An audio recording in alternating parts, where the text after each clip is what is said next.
अस्सलाम वालेकुम दोस्तों, कल मुझे एक वीडियो रिसीव हुई है और किसी भाई कह रहा था जी कि तहरीक लब्बैक के लोगों ने बसें जला दी हैं, गाड़ियाँ जला दी हैं, गाड़ियों की शीशी तोड़ दी हैं और एक हंगामा आ रहा है की वीडियो दिखाई गई है। और लोग जो जानते हैं, सोशल मीडिया इस्तेमाल करते हैं कि ये वीडियो तो आज से 7 माह कबल जो है देखी गई थी और आज फिर उलमा की तरफ ये जब मजहबी तहरीकें पेशावर साइड की उन्होंने एहतजाज किए थे, उस दौरान की ये वीडियोज़ हैं और उनको दिखाया गया था। जबकि तहरीक लब्बैक का जो जुलूस आ रहा है उसकी वीडियोस पूरी जो है ना हर जगह पर मौजूद हैं, सोशल मीडिया पे आप देख सकते हैं कि तहरीक लब्बैक का एक जुलूस एक रस्ते की तरह रवां है और जिस रस्ते से आ रहा है रोड भरा हुआ है, उस रोड के दरमियान ना कोई गाड़ियाँ इस तरह की चल रही हैं जिनको रोक करके लोगों ने शीशे तोड़े हों और इस तरह की कोई की हो। और वो तासुब और वो जिस तरीके से PTI के जलसों के अंदर उस वक्त हुआ था कि 126 दिन के धरने के अंदर के अटैक कर देना, एक्शंस लेना और मुख्तलिफ अदारों के ऊपर जो है वो चढ़ाई करना, डंडे ले करके, बंदूकें ले करके गाड़ियों को तोड़ना, इस तरह का कोई मामला जो है जुलूस के अंदर नहीं दिखाया गया। मगर अगले प्रोग्राम के अंदर मैं आपको लाइव उन लोगों से मिलवाऊंगा जो लोग वहाँ पर मौजूद थे, खुद धरने के अंदर मुज़ाकरात होने तक वो वहाँ पर रहे हैं, तो वो लोग बताएंगे कि वहाँ की सूरत हाल क्या है। और फिर जो साहब बेबसीरत लोग हैं वो जानते हैं जिस अंदाज से ये धरना आया है और जिस अंदाज से ये धरना चल के लाहौर से और सरबाज की तरफ सफ़र किया है और दीगर जितने भी शहर हैं पाकिस्तान के, वहाँ से ये धरने के जितने भी लोग कारकुनान इकट्ठे हुई हैं, उन्होंने धरने का आगाज़ किया है। आपको देखने के बाद मालूम हो जाएगा कि पुरअमन तरीके से लब्बैक या रसूल अल्लाह, लब्बैक या रसूल अल्लाह के नारों की बुलंद आवाज़ के साथ और नाते पढ़ने के साथ, कुरान की तिलावतों की आवाज़ बुलंद करने के साथ ये वहाँ से एक काफ़िला चला था।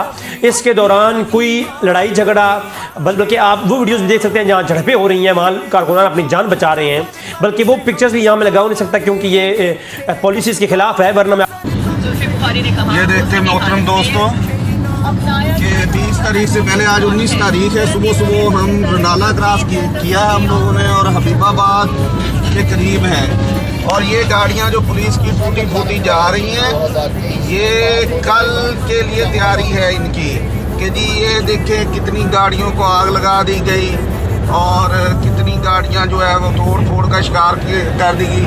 ऐसे 3 से 4 जो है ना ट्राले ये जा रहे हैं जिन पर 3-3, 4-4, 5-5 गाड़ियां जो हैं वो लोड है। हमारे आगे भी हैं, पीछे भी हम छोड़ कर आए थे, लेकिन उस वक्त हमारे दिमाग ने ये काम नहीं किया कि यार ये किस लिए जा रही हैं। लेकिन आप हम क्योंकि खबरें सुन रहे थे तो हमें याद आया कि आज 19 तारीख है और कल 20 है, तो ये सारा इल्ज़ाम जो है वो इस्लाम पर लगाया जाएगा और मजहबी तंजीमों पर लगाया जाएगा। मौलाना मुफ्ती मुजीबुर रहमान ने भी कॉल की है हड़ताल की, भैया जा हड़ताल। ये भी देखें, ये तकरीबन इस पर 5 से 6 गाड़ियां जो हैं वो पुलिस की टूटी फूटी हुई पता नहीं कहाँ से खंडर से उठाकर ले आए हैं।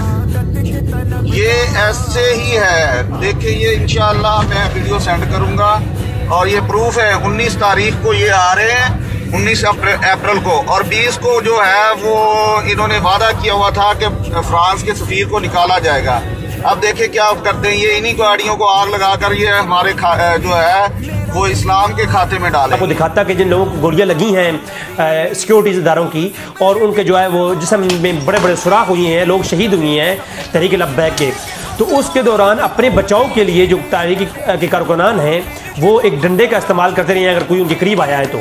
और वो डंडे का इस्तेमाल फ़कत उनके लिए अगर कोई पुलिस वाला उनके करीब आता है तो उसके लिए था। और वो तो हर कोई तहरीक करती है, जब कोई डिफेंस में कुछ तो कुछ करना होता है ना। वो थप्पड़ क्यों मार रहे थे जी, वो पुलिस वालों के साथ उनको भगा क्यों रहे थे जी, ये तो होगा। जैसी बात है, एक स्ट्राइक हुआ है तो उसका रिएक्शन तो होगा ना, एक्शन का रिएक्शन तो होगा ना। तो ये मामलात हुई हैं। हाँ, किसी गाड़ी रोक करके उसकी शीशी तोड़ना, बसों को आग लगाना, ऐसा कोई कहीं भी नहीं हुआ। बल्कि मैंने सारा दिन इस पर तहकीक की है। बल्कि जो पुलिस की तरफ से, एक सिक्योरिटी इदारों की तरफ से अटैक्शन हुआ है उसके दौरान जो असला यूज़ किया गया उसके ऊपर बात की जाएगी। मैं वो भी आपको दिखाता हूँ कि वो असला इसराइली था, पाकिस्तान में मेड इन पाकिस्तान कोई असला भी इस्तेमाल नहीं किया गया।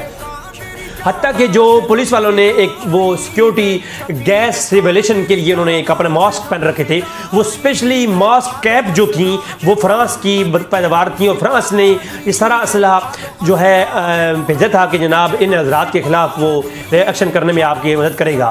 जो करतूस इस्तेमाल हुई, जो गोलियाँ इस्तेमाल हुई, वो भी जो है फ्रांस की ही मेड इन थी। जैसे कि आपके सामने कई एक वीडियो भी वायरल हो चुकी हैं, आप देखी होंगी, वो बाकायदा उनको दिखाया गया है इस तहरीक के अंदर, बाकायदा तौर पर डेट के साथ दिखाया गया है किस डेट को ये इस्तेमाल हुई, वो सारा मामला। तो ये दीगर जितनी भी वीडियो दिखाई जा रही हैं ये बिल्कुल झूठी हैं। तहरीक लब्बैक की तरफ से एक पुरअमन एहतजाज था, रस्ते रोकने वाले जो ज़राए हैं तो वो भी हुकूमत की तरफ से किए गए हैं। रस्तों के दरमियान में खंदकें खोदी गई हैं, नए रोड जो नून लीग की हुकूमत में बने थे, कुछ जरदारी की हुकूमत में बनाए गए थे, तो वो रोड भी जो है ना उखाड़ के फेंक दिए गए हैं। तो अवाम के लिए मज़ीद मुश्किलात क्रिएट कर दी गई हैं।